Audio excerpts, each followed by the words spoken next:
parle de la forma, il fallait mamash pour arriver à construire le Mishkan. Et pour ça, il fallait trouver mamash des chachmelev, des gens sages, capables de pouvoir construire. On a expliqué déjà à partir de sur quoi se construisait la porte Matlev. De la même façon aussi, il a été demandé aussi des chachmelev pour confectionner les habits des Kohanim. Et ça c'est plus difficile à comprendre. Parce qu'il faut la porte Matlev pour confectionner le Mishkan, où là-bas il s'agissait mamash d'une construction très médouillée, très artisanale. Il fallait des gens compétents, de savoir comprendre les dimensions, les mesures. Où là-bas c'était pas de l'à peu près, c'était du très très très médouillac. Parce que la Shrina devait résider là-bas. Donc il fallait que chaque mesure et chaque instruction représentait en vérité, comment dire, dans ses plus petits détails, les conditions impératives pour que la Shrina soit Shova, et que si jamais quoi que ce soit, dans les détails négligés, la Shrina ne peut pas venir. Ne peut pas venir dans cette Kedeka, même sur 1 millimètre qui a été négligé. Parce qu'en fait, le Mishkan représente mamash dans son tachlit, dans les détails, mamash, comment dire, ce qu'il faut exactement pour que la Shrina puisse résider. Bon, ça va très très loin les maasés. Si on arrive à étudier mamash le Mishkan, on peut, à partir du Mishkan, étudier l'homme. Parce que le Mishkan, en réalité, c'est le plan de l'homme. Et l'homme se trouve dans le Mishkan. Bon, ça c'est des sous-dots très compliqués à faire, c'est des choses qui est intéressant de faire. D'étudier le Mishkan à fond, pour comprendre l'homme à travers le Mishkan. Parce qu'en fait, quand Akash a donné les mesures dans le Mishkan, il a donné des mesures très exactes par rapport au bitot de l'homme. Et donc, à travers le Mishkan, on peut comprendre. Donc, on comprend à partir de là qu'effectivement, ça demandait une chokhma tsuma. Il fallait vraiment des gens très compétents pour avoir une telle expérience de ne pas faire d'erreur dans les dimensions. Ouais, ça c'est un bonhomme qui bricoleur, qui commence. Il peut faire quelque chose à peu près, mais pas le faire du midouillac. Quand on parle de midouillac, au genre millimètre près, ça c'est déjà, genre, dans la menuiserie, ça doit être un professionnel qui arrive à te faire ça au millimètre près. Parce que c'est du calcul exact, il connaît, il a l'expérience, il sait les marges qu'il faut, il sait combien il faut donner de bois ici pour obtenir ça à la fin, il sait combien il faut mettre ici pour obtenir ça à la fin, etc. Donc ça c'est ce qu'on appelle Chokh Matlev. La question qui est ici, c'est comment comprendre cette notion de Chokh Matlev concernant maintenant les habits du Kohen. Dans les habits du Kohen là-bas, on n'est plus là-dedans, on n'est plus dans dimension. Il n'y avait pas de dimension là-bas.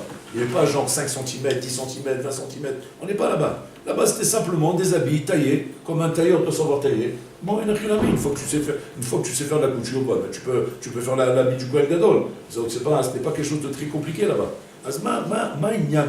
Quel est le lien de Chokh Matlev qu'il y avait dans les habits du Kohen Gadol? Pour comprendre cela, le Sforno il ramène à Yesod, à Sou, pour comprendre d'abord c'est quoi la notion de l'habit. C'est quoi l'habit? À quoi chez la Beged? Toute la notion du Beged commence à apparaître lors de Adam et Chava, lorsqu'ils ont fauté, ils ont mangé du Etz Hadat. Achlou Etz Hadat. Et là, la notion de l'habit a commencé. Que Ayu Arumim, ils étaient tout nus. Adam et Chava, ils étaient tout nus. Velom et Bojeshim, ils n'avaient pas honte d'être nus. Et pourquoi ils n'avaient pas honte? Parce qu'en fait, la mita qui donne la sensation de la honte, c'est le da'at. Un da'at noté de taboucha. C'est pour ça qu'il dit que Rabbi Noïla, il dit qu'un homme qui a très honte, un homme comme ça de nature, il est très honteux, c'est un homme qui a beaucoup de da'at.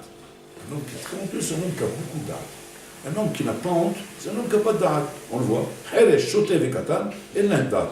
Oui, donc tu le vois tout de suite, à Heresh, shotev et katan, ils n'ont honte de rien, ils n'ont pas de problème. Un katan, il peut prendre un gâteau à la crème crasé sur la tête, il n'a aucun problème. Pourquoi? Et l'on da'at. Ou l'on mitbayesh, je disais. D'accord? Alors, plus un homme il a du da'at, plus il est mitbayesh, plus il a honte. Donc en fait, la boucha dépend du da'at. Donc, dès qu'ils ont mangé du Etz Hadat, ils bouchaient chaud, ils ont eu honte. Ils ont senti la sens. Et là, Hachem tout de suite à la makom, il leur a dit de quoi vous avez honte?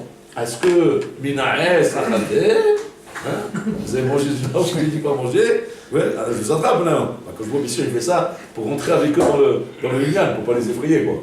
Mais en vérité, il voulait leur faire comprendre. Vous avez mangé du Etz Hadat, c'est pour ça que vous avez honte? Et c'est vrai. Que le Etz Hadat, le Da'at donne la bouche à l'homme. Un homme qui n'a pas de boucha, c'est un homme qui n'a pas de da'at. Chez l'autre. Alors, à la makom, qu'est-ce qu'il fait Hachem? À Salahem Kutnot Or. Il leur a fait des habits. Dans le Lachon, dans le Mikra, c'est Kutnot Or. Or, c'est comme maintenant en cuir, okay? Dans le Mikra. Aval, dans le sens du texte, il dit le Sforno, c'est Kutnot Or, de lumière. C'est des habits de lumière. Alors, il faut savoir, c'est des habits de lumière, des habits de cuir. Il aurait fait un blouson en cuir, un blouson en lumière. C'est quoi, c'est un martien? C'est quoi ce truc-là? Ouais. Non, en vérité, non. Il aurait fait des habits en cuir. Mais le marasé, pourquoi tu appelles ça Koutnot, or? Si c'est en cuir, pourquoi tu l'appelles or, lumière? Il dit parce qu'en fait, le béguet représente la lumière chez l'homme. Le béguet, c'est la lumière. Le béguet, c'est la lumière de l'homme.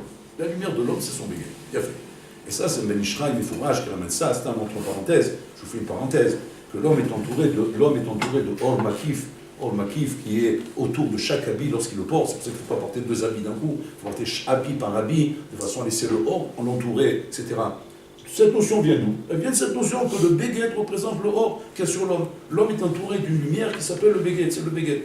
Pourquoi le béguet s'appelle lumière? Pourquoi on donne ce titre de lumière au béguet? Ma'inyan. Et que Adam et Chava, Kaviachol, avaient besoin maintenant de ce béguet-là en tant que lumière. Ma'inyan. En fait, c'est pas chouette. Adam et Chava, naflou b'choshet. Ils se sont plongés dans le rocher. En goûtant du Etz Hadat, ils ont plongé dans le rocher, ils ont plongé dans l'obscurité. Ils se sont éloignés de la vérité, éloignés de la lumière. Donc maintenant, il faut leur donner la lumière. Quelle va être cette lumière? Le béguet. C'est en quoi le béguet va remplacer ce qu'ils avaient avant et qu'ils ont loupé maintenant. Avant ça, Adam et Chava avaient une proximité avec Hachem qui était une proximité très atsuma, très forte. Nivim, Nivim, c'était des prophètes. Ils parlaient avec lui, Hachem parlait avec eux, c'était des prophètes. Ils ont transgressé la parole d'Hachem, qu'ils ont reçue en prophétie. Ils ont mangé du Etz Hadat. Qu'est-ce qu'ils ont fait, Rabotai? Ils ont éteint la lumière. Ils se sont déconnectés d'Hachem, déconnectés de Bola Olam. Maintenant, Hachem leur dit, le moyen que j'ai de pouvoir vous aider, de vous remettre dans cette lumière, c'est par le béguet. C'est le béguet qui va vous permettre de vous remettre dans cette lumière. Car il y a quelque chose qui va être capable de remplacer, de vous donner l'équivalent de ce que vous avez perdu en étant complètement nu. Et vous n'avez pas besoin de ça. Mais maintenant que vous avez goûté du Etz Hadat, atem mitbaishim, vous avez la boucha. La boucha exige maintenant le béguet pour pouvoir vous ramener à cet état initial dans lequel vous étiez. Il faut comprendre, Erzéolek, c'est quoi le chat? En quoi le béguet l'amène à ça? Et le son, il explique que c'est là la chokhmat atsuma de tout le béguet du Kohen Gadol. Tout l'union du béguet du Kohen Gadol représente en vérité ce union-là. Pourquoi? Que le Kohen Gadol, dans sa avoda, lorsqu'il faisait la avoda, il avait des tenues spéciales. Et ces tenues étaient censées, représenter chacun, par le béguet qu'il portait, l'avoda qu'il était en train de faire. C'est-à-dire que la connexion qu'il a fait le Kohen avec la avoda qu'il faisait dépendait du béguet qu'il portait. C'est-à-dire que ce n'est pas la avoda qui déterminait ce qu'il était, ce n'est pas ce que lui pensait qu'il était, c'était le béguet qui déterminait ce qu'il va être lorsqu'il va faire la avoda. Non, Rabbeinu. C'est-à-dire que si le Kohen ne portait pas l'habit qu'il fallait, la avoda, elle est psoula, elle n'est pas valable. Tu dis, peut-être comment je suis habillé. Je viens en jean, en t-shirt, avec Elvis Presley sur le truc. Bon, moi, je fais les cavanotes électorettes du Kohen Gadol, oui, comme ça. J'ai mis une casquette de Bob Marley sur la tête. Je fais la voda, marque pas de les rats. Vas-y, maintenant, si moi j'ai le tampon sur la tête, j'ai le truc là-bas, avec les cloches, avec le salawat, avec la ceinture immense ici. Vas-y, qu'est-ce que ça m'ajouter, moi? Moi, je suis dans mes cavanotes, je suis replié sur moi-même, je suis en train de réfléchir. Animit bonen, à la voda, chani, on sait. Non, c'est pas ça le Ika. Non, impossible. Impossible. Ça, c'était possible avant le Etz Hadat. Avant le Etz Hadat, un homme était capable, effectivement, de dire je suis là où mes pensées se trouvent. Ani choshev tov, azani tov. Ani choshev tov, azani tov. Je pense bien, je suis bien. Donc, j'ai pas besoin de donner de l'importance à l'habit. L'habit ne va pas venir, lui, décider de ce que je suis dans ma pensée. Ma pensée, c'est ma pensée. Vani kovea miani. Ani kovea miani. Ça, c'était vrai avant le Etz Hadat. Avant le Etz Hadat, avant le Etz Hadat, il n'y avait pas cette notion-là, cette notion de béguet. Il n'y avait que la notion de l'esprit. L'esprit était nu. Vayou aromim. Aromim, ça veut dire qu'ils étaient nus. L'esprit n'avait pas besoin d'habits, il n'y a pas besoin de kélim, il n'y a pas besoin de matière, il n'y a pas besoin de tout ça. L'esprit était capable de s'attacher à Bola Olam sans chose extérieure. Du moment où tu as fauté, maintenant il faut le béguet. La chelette, savoir comment le béguet, donc comment le béguet, va me donner maintenant ce qui me manque dans mon esprit pour dire que même si je pense bien, ça ne peut pas être vrai tant que le béguet n'est pas adapté à ce que tu penses. Et ça, il faut comprendre pourquoi ça marche comme ça. La mazga. Le béguet à son origine en lui-même, okay, est quelque chose, bien sûr, qui sert à protéger l'homme. En l'occurrence, par exemple, du froid, du chaud, etc. Ça vient pour protéger l'homme. Ça, c'est protection matérielle. Mais mis à part ça, il y a à travers le béguet la protection spirituelle, rouhanite, dont l'homme a besoin. Parce que l'homme s'est mis à découvert maintenant. Étant donné que maintenant, il s'est rendu compte de sa nudité. Donc cette nudité est devenue une mitziout chez lui, à cause du da'at qu'il a acquis. Et comme le da'at qu'il a acquis le met dans cette mitziout d'être mekir ba'arumut shelo, qu'il est tout nu, cette chose-là, est une chose qui le gêne maintenant. Donc il faut absolument couvrir cette nudité.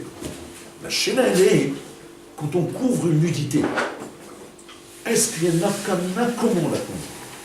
Est-ce qu'il y a une nafkamina, comment on la couvre? Et est-ce qu'on va dire qu'il y a une nafkamina et qu'il y aura des fois où des habits vont réellement servir à couvrir, et il y aura des habits qui ne servent pas à couvrir, le contraire, qui découvrent encore plus. C'est ça qu'il va falloir faire toujours. Parce qu'en fait, le travail du Yetzara, il est comme ça. Lui, il travaille toujours comme ça, Yetzara. Lui, il regarde avec ce qu'il fait en fonction de ce que tu donnes comme élément. Les nouvelles règles du jeu, c'est quoi maintenant? Ben maintenant, il faut des habits. Ok, pas de problème. Le Yetzara, il se dit, il faut les habits, alors j'ai tout perdu moi maintenant. Pourquoi? Parce que moi, ce que je voulais gagner avec le Yetzara, c'est quoi? C'est leur donner le Da'at, que quoi? Qui sont alumim. Et donc, commencer, me mettre à développer, c'est argachot de ce que donne la sensation d'être nu. D'accord? Maintenant, qu'est-ce qui fait que je vous parie à ça? Après, on va couvrir la nudité. Si on a couvert la nudité, manaf kamina entre eux, on est nu, on se compare pas nu, ou bien on est nu, on est couvert. Alors, c'est vrai, il dit, mais je me suis fait rouler là. Il faut absolument que je trouve une tactique de guerre. Quelle va être la tactique de guerre du Yetzara? Ça va être un ami de commencer à jouer dans l'esprit de la vie. Il va commencer à rentrer dans la vie. Il va rentrer dans la vie, il va essayer dans la vie de garder en vérité la proximité avec ce qu'on appelle la nudité. En fait, d'être nu en étant habillé. Voilà ce qu'il va chercher. Et c'est là-dessus qu'il va travailler. Parce que sinon, il a tout perdu. Sinon, tout le stratagème qu'il a mis en place, d'avoir fait manger du Esadat à Adam Arishon, il va dire, je suis fait rouler. Il m'a eu. Il les habille, il a allumé le scaphandre là, avec le casque intégral. Comment je fais maintenant? On le voit encore moins qu'avant. Avant, on le voyait. On pouvait faire quelque chose avec lui. Maintenant, je ne le vois même plus. Il a disparu. Même lui, je ne le vois plus. Donc, il faut que je trouve un moyen, que l'habit soit capable de me donner exactement ce que Adam et Chava ressentaient après avoir mangé du Etzadat, vite poché. Et de ressentir cette sensation de nudité. Le problème qu'il a eu de Sarah, c'est le suivant. Quel est le problème qu'il a? C'est que, comment il va faire pour mettre un habit qui est un habit qui reflète cette nudité, mais sans mille paillesh?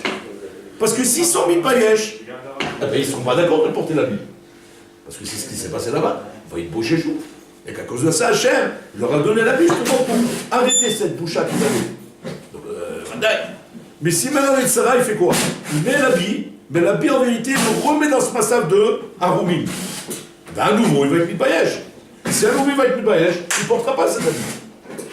Donc le Yetzara va devoir trouver un stratagème, pour que l'habit, qui en vérité est un habit qui ne couvre pas ta nudité, parce que c'est ce que je veux te voir, mais que tu ne sois pas mitbayesh. Voilà le stratagème. C'est ça le stratagème. Et là, il a pris l'habit. Et là, la Torah vient nous dévoiler tout le sceau de l'habit, qui va être le inyan concernant le vrai kissoui pour s'appeler un vrai habit, et qui va me permettre de comprendre ce qui n'est pas un vrai kissoui, et donc qui ne s'appelle pas un vrai habit. Et là, c'est là que va être la différence. Là va être la différence. Et là, le Chacham Lev devait effectivement savoir comment trouver l'habit qui va être correspondant à chaque avoda dans le Mishkan, pour correspondre à tel ou tel avoda. C'est-à-dire qu'on se place maintenant à Botaï dans une nouvelle notion de l'habit, c'est à partir du Beth Amikdash, que maintenant l'habit, effectivement, ouais, pas que les Goïs lui disent l'habit fait pas le moine, c'est quoi? Du Beth Amikdash, on voit que oui, l'habit fait le Kohen. Donc cette loi, elle est fausse. Ouais, l'habit fait le moine, donc elle est fausse. Déjà, elle est fausse. Et que l'habit, oui, fait le Kohen, l'habit fait le moine. Ouais. Si tu t'habilles comme un zazou, ben tu n'es pas un moine, je m'excuse. Tu dis, mais je suis un moine, je vous assure, sur là-bas, seulement j'ai voulu un peu attirer les jeunes et dans la mosquée, dans l'église, ils ne viennent plus. Alors je me suis mis en jean, j'ai laissé pousser la queue de cheval, voilà, mais je suis un moine, je vous assure, je ne suis pas marié ni rien, et je veux les attirer. Va dormir, ouais, d'accord, c'est genre. Si tu mets l'église, il faut que tu sois à moi. Et sinon, ferme l'église, voilà. D'accord, mais ouvre une boîte de nuit. Mais tu vas pas faire une église, oui, en disant que tu t'habillais comme un playboy, et ça tu vas dire non, c'est une nouvelle église. C'est où l'église ou c'est pas l'église? Donc tu fermes, tu ouvres une boîte de nuit. Le Beth Amikdash nous montre que l'habit, effectivement, est celui qui va pouvoir l'appeler Kohen. C'est que le Kohen arrive avec toutes ses bonnes cavanotes, avec tout son bon esprit, toute cette bonne volonté. Il est conscient qu'il est revêt d'Ivra Hachem. Le Kohen Echaora n'a pas besoin de cet habit pour être sérieux. Il est sérieux, Mimela. Mimela, il est sérieux. L'envira, l'ambiance le rend sérieux. Et là, Bémet, on vient d'expliquer au Kohen que non, c'est pas ça qu'Hachem cherche. Hachem, il ne cherche pas des gens qui viennent pratiquer la Torah et les mitzvot avec de l'esprit. On ne cherche pas de l'esprit. Hachem ne cherche pas de l'esprit. Je ne suis pas là pour que tu inventes un nouvel esprit. On n'est pas là pour ça. Borolam veut que tu le serves. C'est tout. Il te donne des lois. Il veut que tu le serves dans ces lois. Ne rentre pas ton esprit dans les lois. Les lois, leur esprit, c'est l'Esprit Saint. C'est l'esprit d'Akadosh Baruch Hu. C'est tel que moi je te les ai demandé. Donc tu dois les faire à la lettre comme moi je te demande. Le Kohen, quand il a compris que la avoda ne peut commencer que quand je les mets dans l'esprit de mon habit, et pas que mon habit se met dans mon esprit à moi, ah, là, ça commence. Là, la avoda commence. Quand je me mets dans l'esprit de mon habit, et pas mon habit dans mon esprit à moi. C'est-à-dire que c'est mon habit qui va être couvé à l'esprit, et pas moi qui va être couvé à l'esprit. Le Kohen donc porte l'habit traditionnel qu'on lui donne, et que malgré que ça lui paraît un peu clown comme habit, les masses, il va se plier à l'esprit de l'habit, et il va à ce moment-là comprendre la voda qu'il doit faire, et quel est l'esprit qu'il doit avoir. C'est-à-dire qu'en fait, il y avait ici, Rabotai, un chidouche assoum qui se passait dans le Beth Amikdash, où le Kohen, on n'expliquait pas dans quel esprit il doit être, mais que l'esprit était dévoilé tout de suite, lorsqu'il se voyait dans l'habit en train de faire la voda. Incroyable mais vrai. Comme si qu'il était inspiré, mais par quoi, il ne sait pas par quoi.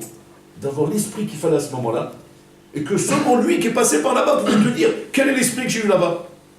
Et que c'est l'habit en fait qui l'a amené à ça. Non, c'est-à-dire qu'en fait, toute la notion de l'habit du Beth Amikdash est venue nous apprendre c'est quoi l'habit. C'est quoi l'habit. À partir de là, on va comprendre ce qui se passe aujourd'hui. Aujourd'hui, Rabotai, le Salamé, il a mis un stratagème, bien sûr, depuis de longues années, sur ce qu'on appelle la mode vestimentaire. La mode vestimentaire. La mode vestimentaire, bien sûr, c'est un axe très important dans la société. Ça fait travailler le commerce, c'est un truc, c'est puissant. C'est puissant, la mode. La mode, c'est quelque chose de puissant. C'est ce qui permet à tout le textile d'exploser. Tu peux pas imaginer développer le textile s'il n'y a pas la mode. Voilà, c'est comme ça que ça marche. Le Inyan est comme ça. La mode est ce que l'était.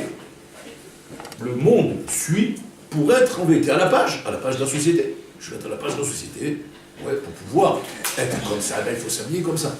Donc on est rentré dans un système, ça c'est la montagne, où en fait on façonne ton esprit en fonction de l'habit que tu portes. On façonne ton esprit en fonction de l'habit que tu portes. Le tahlil, comme on l'a expliqué ici par rapport au Kohen, c'est quoi? C'est que moi, je sais que je vais être imprégné par l'esprit de l'habit, et que l'habit va influencer sur moi. C'est ce qu'on appelle au Beth Amikdash. C'est ce que l'Esaïe va utiliser comme élément pour pouvoir être mashpia et nachilami sur la civilisation. Mais non, le problème est que ça va être en stira avec la fonda d'Adam Arishon. Pourquoi? Parce que si maintenant il y a nachilami, je l'amène le bonhomme à un délire dans la vie. Je l'amène à un délire. Un délire qui va être de plus en plus à essayer de dévoiler la nudité. Parce que c'est ça l'esprit. Le délire dans lequel les sages veulent tomber. C'est quoi? C'est dévoiler la nudité. On sait les galotes et taïrva. Gilou yarva. Gilou yarayot. C'est ça qu'il veut les dire. Parce que toute l'idée dans le Etzadat, c'était quoi? C'est de faire tomber dans Gilou yarayot. Donc qu'est-ce qu'il va chercher? Il va chercher des habits qui correspondent à un Gilou yarayot. Des habits qui correspondent à un esprit sexuel où le Gilou yarayot va être l'idée de l'habit. Va être dans l'idée profonde de l'habit. Voilà ce qu'on va rechercher ici. Si j'arrive à persuader le monde de me suivre dans mon plan, j'ai tout gagné. J'ai tout gagné. Pourquoi? Parce qu'à partir de là, le bonhomme est en connexion avec moi. Il est en connexion avec le mal. C'est qu'il est en connexion à ce que le Nachash voulait faire au moment de la faute de Adam Arishon, c'est-à-dire de le connecter avec le mal, le mettre en connexion avec le mal. Le moyen qu'il a eu de mettre un homme en connexion avec le mal, c'est la vie. C'est la vie. Avec ça, il arrive à le mettre en connexion avec le mal. Maintenant, bien sûr, le bonhomme va se défendre en te répondant et en disant non, la vie ne fait pas de moi. Altisakel bakankan machiyeshbo. Il a même dit Torah, il a même dit. Oui, il a rien compris, c'est pas ça le chat. Ça, il faut expliquer après. Après, je vous explique. Mais c'est Altisakel bakankan machiyeshbo. C'est pas du tout en contradiction ce que je viens de dire. C'est un autre histoire de la ouais. Et là, lui, qu'est-ce qu'il vient? Il veut dire non, c'est pas l'habit qui fait de moi, il ne faut pas regarder l'habit, il faut regarder le bonhomme. Mais le bonhomme, il n'a rien habit. Il peut être très très bien, même dans un habit sexuel, même dans un habit tendance, que ça peut déranger ce truc-là. Pourquoi? Parce que le bonhomme, il s'habille à la mode, on s'habille que forcément, son esprit est détourné, son esprit est malade, son esprit est fatigué. C'est possible, c'est comme ça le maître? Oui, c'est comme ça. C'est comme ça. De la même manière que l'habit dans le Beth Amikdash était possédé dans la Voda. Pourquoi? Parce que l'habit est machpia sur l'esprit, okay? Et pas l'esprit sur l'habit. Alors, à cause de ça, tu dois faire très attention à la manière comment tu t'habilles. Très attention à la manière comment tu t'habilles. Donc, c'est-à-dire que l'habit dans la Torah représente le fondement de tout le judaïsme. Le fondement de tout le judaïsme. Et pas c'est un truc mabéka, un truc genre de détail, qui n'est qu'un détail. Parce qu'en vérité, l'esprit d'un homme est au-delà de ça. Il est indépendant de ces choses-là. C'est faux en bataille. L'esprit de l'homme est complètement imprégné par la vie.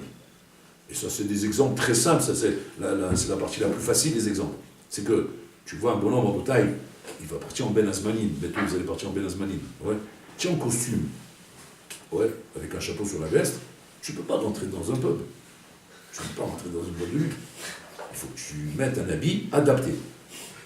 Ouais, donc un habit adapté, on sait à quoi il ressemble. Ouais, c'est un petit jean comme ça, un petit t-shirt comme ça, sympathique, comme ça, tendance. Et là, maintenant, tu peux rentrer en boîte de nuit. Comment ça, tu peux rentrer? Et ton esprit, t'es pas dérangé de rentrer en boîte de nuit? La preuve que non. La preuve que non.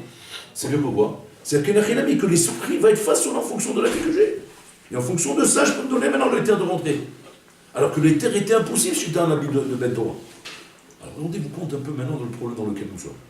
C'est-à-dire qu'en fait, on est rentré dans un problème Nora, où effectivement, ouais, c'est l'habit qui va déterminer ce que tu es.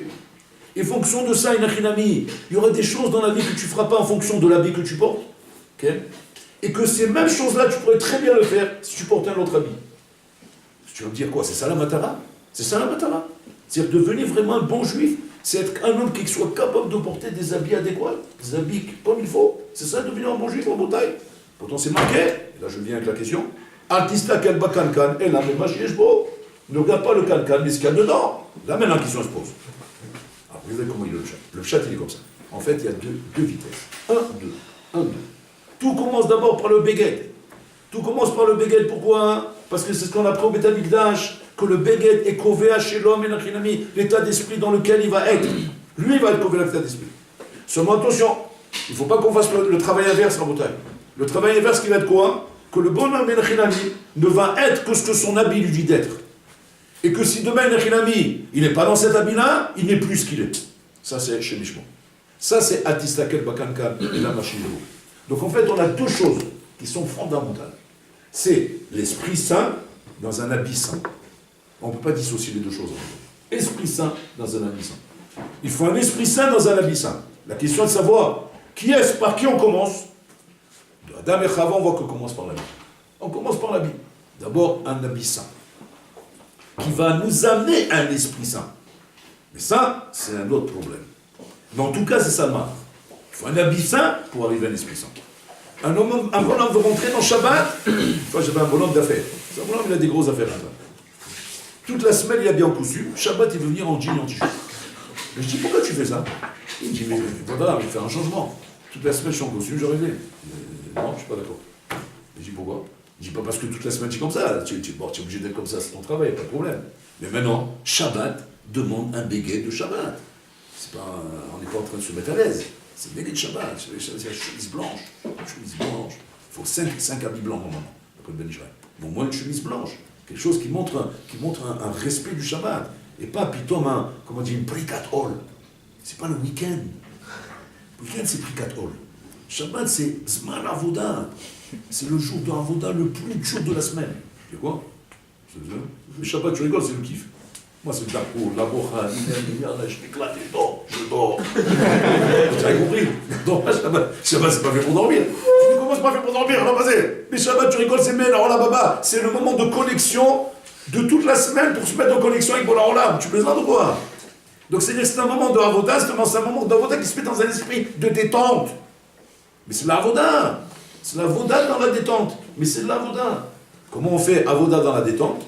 Par l'habit, par les plats, par les trucs comme ça. On se lâche pas. Parce que si jamais tu te lâches dans la détente, le gramme et le lésé qui est encore plus grand que dans la semaine. Parce que si tu te détends dans la semaine, là où il y a du travail, le travail t'aidera à ne pas te détendre trop.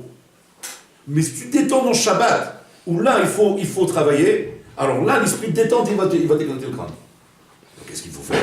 Enachinami. Il faut remplacer Enachinami par des éléments extérieurs, ce qui pourrait être mashpia sur moi, d'une manière intérieure, c'est-à-dire mettre des habits meroubadim, pour pouvoir rentrer sans danger dans la détente. Ça est bien. Habits meroubadim, pour rentrer sans danger dans la détente. Sinon, il va voir. Rentrer dans le Olam Haba avec des habits détente, des habits chol, Shem Rahem, tu as profané Shabbat Be'uchaniut, tu as profané Shabbat Be'ashkafa, tu l'as profané Be'ashkafa. Il y a profané Shabbat Be'mlara, il y a profané Shabbat Be'ashkafa. Là, tu l'as profané Be'ashkafa. Un bonhomme qui s'assoit à table Shabbat Rabotai, c'est la grande bouffe. Il a profané Shabbat Be'ashkafa. Il se saoule Shabbat, il a profané la Shabbat Be'ashkafa. Il dort comme un noir. Il a profané Shabbat Be'ashkafa. C'est profaner Shabbat, tout ça. Mais c'est encore plus que de profaner les jours de la semaine. Un homme, il profane les jours de la semaine. Il parle la shonara. Il ment. Il vole. Il fait des magouilles. Il fait des trucs. C'est grave. Mais ça se répare. Ça peut se réparer. Si Shabbat, chas v'shalom, tu me rends un esprit chol dans Shabbat, c'est comme si tu as rentré Rabotai, tu as rentré Choulin Ba'azara. Tu as rentré quelque chose de chol dans le Beth Amikdash. Chayav mita, Rabotai. Chayav karet. C'est Nora Vayom. Tu ne peux pas jouer avec ça. Donc, dès que Shabbat, tu as le devoir de rentrer dans une ambiance détente, mais rentrer dans un sérieux total, avec un habit, un béguet, une soura, Hashuva, Rabotai. La même façon aussi. La même façon. Un Ben Torah Rabotai qui représente la légion du roi. Il représente la légion du roi. Et toi qui représente la légion du roi, il ne peut pas Rabotai s'amuser à s'habiller d'une manière désinvolte, qui pourrait lui permettre effectivement, même si ce n'est pas son désir, même si ce n'est pas sa volonté, mais qui pourrait lui permettre, sans être gêné, de pouvoir marcher n'importe où, regarder ce qu'il veut, quand il veut et comme il veut. Pourquoi? Parce qu'il n'a pas l'habit qui le gêne. Il n'est pas gêné par l'habit. Ça aussi, Rabotai, c'est profaner la volonté d'Hachem Be'ashkafa. Ça s'appelle profaner Be'ashkafa.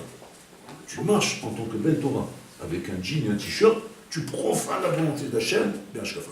Pourquoi? Parce que tu te mets dans un matzah où tu peux te permettre, Enachinami, de ne pas avoir honte de faire ce que tu as envie de faire. Alors que la tenue est censée t'aider, justement, chez Hippo Shechou. Et Hachem t'a dit ça, qu'il était chez l'Otit Bayesh. Pas qu'il était chez Yefker, chez l'Otit Bayesh. Tu n'es pas honte de ta nudité, mais pas que tu t'en sers de ça comme un moyen, justement, pour ne pas avoir honte de ta nudité. Parce que c'est ça le problème, Rabotai. Normalement, tu devrais avoir honte. Normalement, je te mets dans une classe, tu devrais sentir que tu es nu, dans la tenue dans laquelle tu es. Aujourd'hui, te mettre des jeans Rabotai qui coûtent très cher, avec des trous de tous les côtés, pour laisser apparaître la nudité. Et les trous vont grandir de plus en plus, vous allez voir. Je n'ai pas un avis, mais je sais ce qui se passe. Et vous allez voir. Ils étaient, moi, je les connais comme ça, les trous. Hein. Je ne sais pas ce qui se passe aujourd'hui, mais je suis sûr qu'aujourd'hui, ils sont comme ça. Ouais, moi, peut-être, je sais pas. Mais en tout cas, c'est sûr que c'est ce qui va se passer en fait. Jusqu'à que le trou va être pas l'autre, mais ouvert à la Omed. J'ai un problème, le mérite ça, le Shabbat, à ce que tu appelles le Shabbat. Dans le Hérouf, il y aura un problème dans le Hérouf. Donc, il faut faire attention à ça. C'est ça le coup du Sarah Rabotai. Le Tsain veut revenir à la case départ. Il veut revenir à la nudité. Il veut revenir au Kibou Yarayot. Simplement, il sait que Boronam veut que l'homme se couvre. Hachem a mis dans le Teva de l'homme, même chez le Goy, de se couvrir. Donc le Goy se couvre. Il se couvre. Il n'a pas de problème le Goy n'a pas de problème d'être découvert. Le Goy n'a pas de problème de ça. Seulement Hachem a mis ce Teva dans l'homme, d'être couvert et d'être gêné par la nudité. Seulement étant donné que le Tachlis c'était quoi? Gilou Yarayot.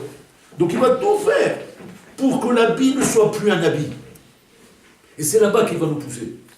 Maintenant, plus ça va pousser là-bas, et plus moi je dois pousser dans l'autre sens. Que l'habit soit un habit Rabotai, qui marque la différence, qui marque l'esprit de sérieux. L'esprit de sérieux. Maintenant, l'esprit de sérieux, il n'y a rien à dire, Rabotai. C'est pas d'Afka, un costume, une veste, n'importe quoi, mais un habit qui reflète la sérieuxité. Pas un habit qui laisse apparaître le Gilou Yarayot. Le Gilou Yarayot. C'est-à-dire, par exemple, chez une femme, la jupe très moulante, le t-shirt très moulant. Vous comprenez? C'est-à-dire, la perruque longue, star d'Hollywood. Tout ça, Rabotai, c'est pas toranique, ça, c'est pas Shkafa juive. Alors que la femme, elle pourrait être une jupe longue, très longue, elle couvre tout, mais très moulante. On voit bien les formes.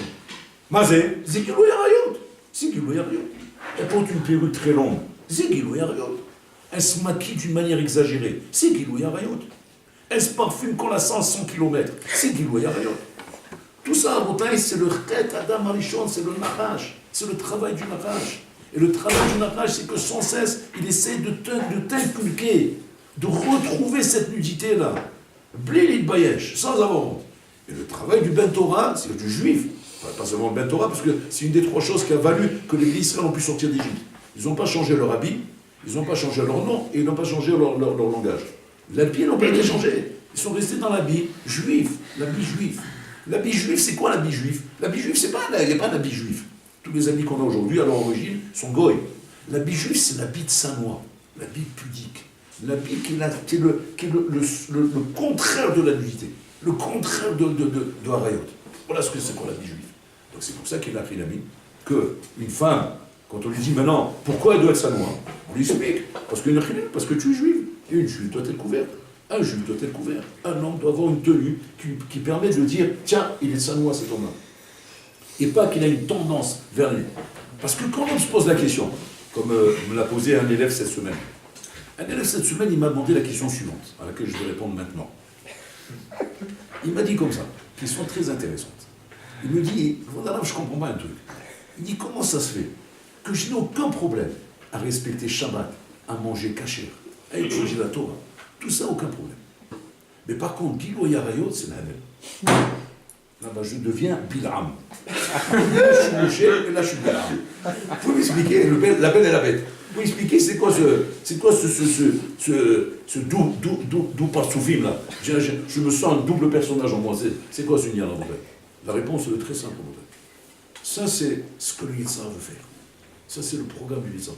Le Yitzhak, c'est très bien. C'est très bien qu'aujourd'hui, l'enjeu pour lui, c'est pas les Chilonim, c'est pas les Goïm, ça n'intéresse plus tout ça. Eux, ils travaillent tout seuls. Ils sont automatisés. Ils sont réglés comme des montres. C'est le essai qui tourne tout seul. Ça bête dans l'huile. De temps en temps, il jette un petit coup d'œil. C'est bon, allez, allez, non, plus vite. Vous traînez là. Donc, de temps en temps, mais ça va, il court. Où est-ce qu'il travaille ça aujourd'hui? Aujourd'hui, il travaille dans le Olam HaTorah. Il est en plein dedans. Là, il est en plein dedans. Là, il est rentré dans le Olam HaTorah. Il s'est déguisé, il s'est mis ta bouche, fait le Ben Ishraï, oui, il rentre comme ça, il vient essayer de te vendre sa cam. Ouais. C'est quoi sa cam? Qu'est-ce qu'il te vend? Il travaille comme ça, et ça. Mais ça, il te dit comme ça. Tu sais, la pratique de la Torah et des mitzvot, ouais, c'est minag avotenu. Écoutez bien ce que je vous dis. C'est une analyse que j'ai reçue de mes lettres. C'est minag avotenu qui a des noms. Nous avons le minag de respecter Torah ou mitzvot. Ok? À quoi ça sert que j'insiste sur le fait de te dire Zeminag avotenu biadenu? Ça me sert à t'enlever la notion de devoir. Ce n'est pas un devoir. Zeminag avotenu biadenu. Je respecte Shabbat, parce que c'est comme ça qu'il faut faire. Zeminag avotenu biadenu. Mes parents respectent Shabbat. Mes parents mangent kasher. Mes parents, ils respectent toutes les choses, c'est vrai, je respecte ce que mes parents respectent. Mais on n'a pas mis dans nos têtes que Avodat Hashem, c'est pas Minag Avotenu Biadenu. Mazé, Avodat Hashem, c'est un devoir, c'est un avdout. C'est qu'en fait, que quand je fais maintenant ma tfila, avant de penser à ce que me sert ma tfila, en tant que Minag Avotenu Biadenu, qui est par exemple, que quand tu as un problème, tu pries pour qu'on te réponde à ton problème. C'est comme ça que ta grand-mère te disait. Ah ouais, mon fils, prie, j'ai venu à t'aider, prie pour ton bac, prie. Je vois ma grand-mère, moi, quand j'ai envie de prier. Quand je me pose des questions, si je prie Bekavana ou pas Bekavana, à quoi je pense? À ma grand-mère. Et quand je pense à ma grand-mère, à quoi je pense? Eh bien, c'est pour avoir mon bac. Très bien. Ça va bien. Quand il y a j'ai un besoin urgent maintenant de quelque chose. Et quand maintenant je suis en train de prier maintenant, ah bébé, du matin au soir, 3 filotes par jour, ouais, j'ai rien de spécial à demander. Ça me prend la tête au bout d'un moment. Comment elle m'aide ma grand-mère maintenant? Ouais, je lui passe un coup de fil à ma grand-mère. Dis mémé, dis-moi là, ça fait un an que je suis à l'Ejiva, ils m'ont pris la tête des rabbins là. Il me dit il faut prier Bekavana. Dis-moi, donne-moi une idée sur quoi je peux prier. C'est sans ta grand-mère chez moi. Tu dis quoi, il y a un autre esprit dans la fila? Mais par contre, c'est pas il y a un autre esprit, il n'y a qu'un esprit. Cet esprit, c'est un hors-la-loi qui est rentré dans la fila. Comme il est rentré dans toutes les visions de la Torah. Hors-la-loi. Ta grand-mère, c'est le hors-la-loi de la Torah. Quand je dis ta grand-mère, c'est une façon de parler. C'est pour dire comme la mina, comment tu nous dis. Avodat Hashem, Rabotai, c'est servir le Meler. J'ai un ordre du roi. À Shachrit, le roi m'envoie une lettre, tamponnée par le gouvernement. Il me dit comme ça, monsieur Intel, Plouni, Ben Plouni, Sadir, la cour, Marshal, la mort les fana, il fna Meler, la kitsch, Martim, Shela Meler. Il doit venir se tenir devant le roi et dire les lois du roi. J'arrive devant le roi, je me lève le matin comme un serviteur, comme un roi d'Hachem, et je dis les lois de Hachem devant lui. J'ai quelque chose à demander? Non, pas particulièrement. J'ai quelque chose à dire? Non. Pourquoi tu le fais? Eved Hachem. Eved Hachem, il fna Meler. C'est un devoir. Je fais ça comme un devoir. À partir du moment, effectivement, je rentre dans mon esprit la notion de devoir. La notion de devoir, elle est accompagnée par toute une cérémonie, par la tenue, par l'ignani, fini, tali, il faut rouler tous ces ignanis-là, qui font partie, couvrir la tête comme il faut couvrir la tête. Pourquoi? Parce que c'est un devoir. Quand c'est minag biadenu, marpatné, comment je prie? Même mon père Buda, je peux prier. Même sur le bord de la plage, j'en fais un minyan, je pleure au bord de la plage, en maillot de bain. Ah, baya. Ouais, viens me poser comme ça. Ah, baya. Mazma, il y a la prière au bord de la plage, il y a la prière ici, il y a la prière ici. C'est un devoir, un Oved Hachem. Attends, Oved Hachem, c'est quoi? Tu as un ordre du roi maintenant de prier, tu as un ordre du roi de faire Birkat Hamazon, tu as un ordre du roi de faire ça. C'est-à-dire que maintenant, c'est ton devoir et c'est pas un minag biadenu. Quand c'est un devoir, à ce moment-là, je comprends très bien que le devoir que j'ai de respecter Shabbat, j'ai le devoir aussi de ne pas faire du goyaré et de ne pas traîner avec des filles. C'est la même chose, c'est le même devoir. Et je ne peux pas dire là je comprends pas. Pourquoi avant tu dis là je comprends pas? Parce que c'était juste minag avotenu biadenu. Et comme minag avotenu biadenu, oui, la mamie elle a jamais dit qu'il y avait un problème sorti avec des filles. Alors c'est pour ça que moi j'ai jamais compris pourquoi il y avait un problème. C'est le rabbin qui n'arrête pas de crier là. Ram, ram. Bon, c'est אנחנו לא נוהגים ככה. לא מינה ככה בידינו. Dit mon père, monsieur le rabbin, je m'excuse, mon père est très religieux, très religieux. Ma mère aussi, il faut qu'on reste couvre la tête, comme ça. Et on m'a jamais dit que j'avais un problème à ce niveau-là, au contraire, ils m'ont même fait comprendre qu'il faut quand même que je sois un enfant émancipé. Dissipé. Ouais.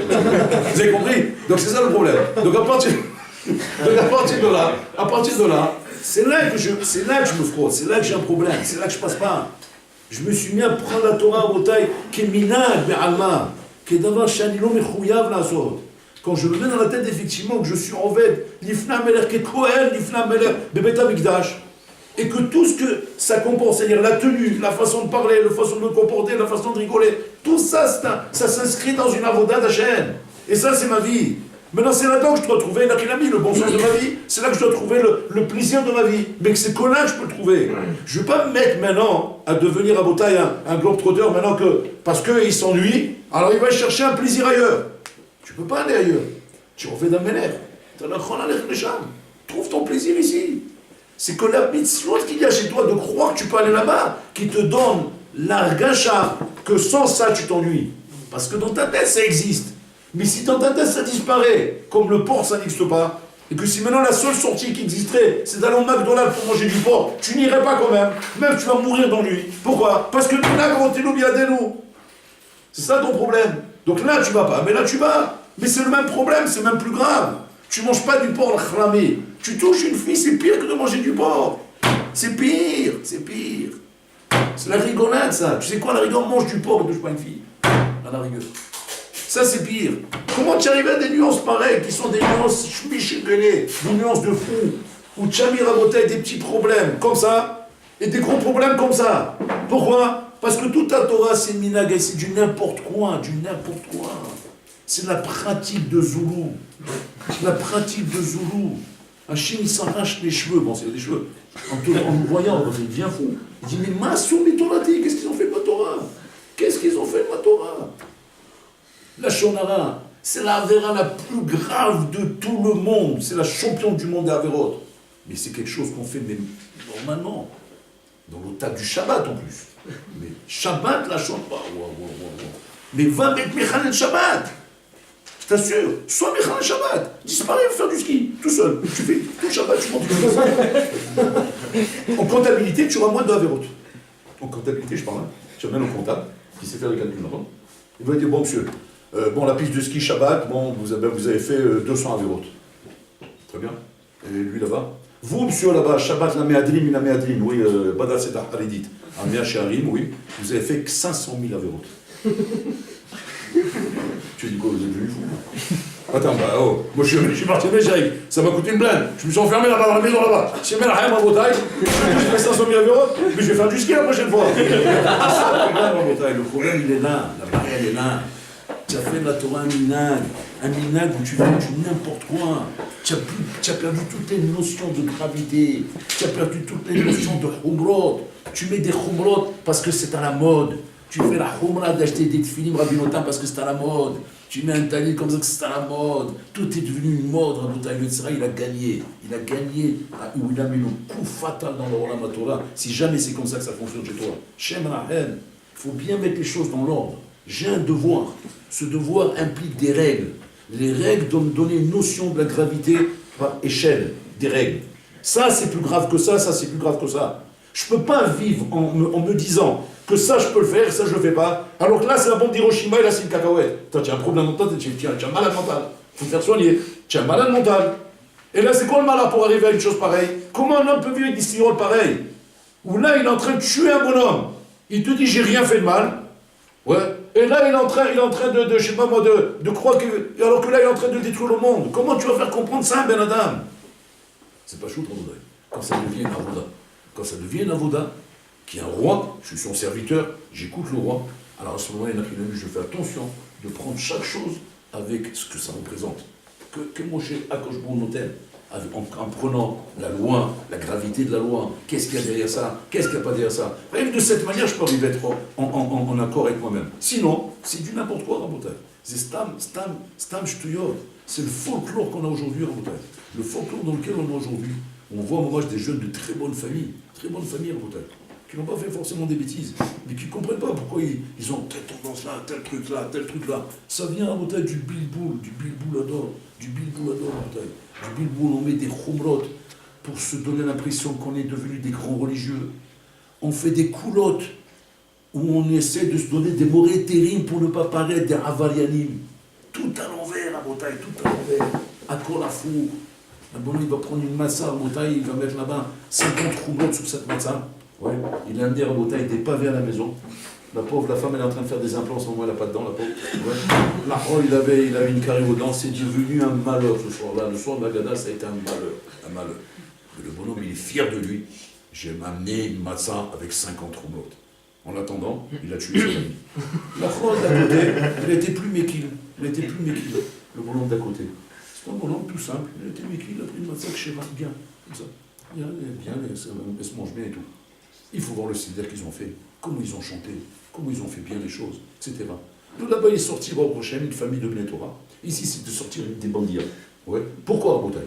Parce que ces bonhommes-là, tu les as traumatisés. Depuis petits, ils n'avaient qu'une envie, prendre la peau d'escampette. 22 les filles, se sauver de cet endroit maudit. On m'a fait apparaître la Torah à Bretagne comme un enfer. La route à côté, à Bretagne, il a tout passé normal. Mais il y avait la montagne, comment dire, il y avait la volonté, l'ambiance, et nous, le paysage, il passait comme il faut en Bretagne. Voilà le problème où il est aujourd'hui. Aujourd'hui, on a perdu la Bretagne. On a perdu l'idée de croire qu'on est là pour être enlevé de la chaîne. On n'est pas là pour être enlevé de Tatsmenou. On n'est pas là pour nous servir nous-mêmes. On est là pour servir la chaîne. Servir la chaîne, c'est de comprendre parfaitement. Qu'est-ce que lui, il veut? Alors, soit dans la Khoumla, soit dans la Koula. Mais savoir qu'est-ce que lui, il veut. Vérifier, là,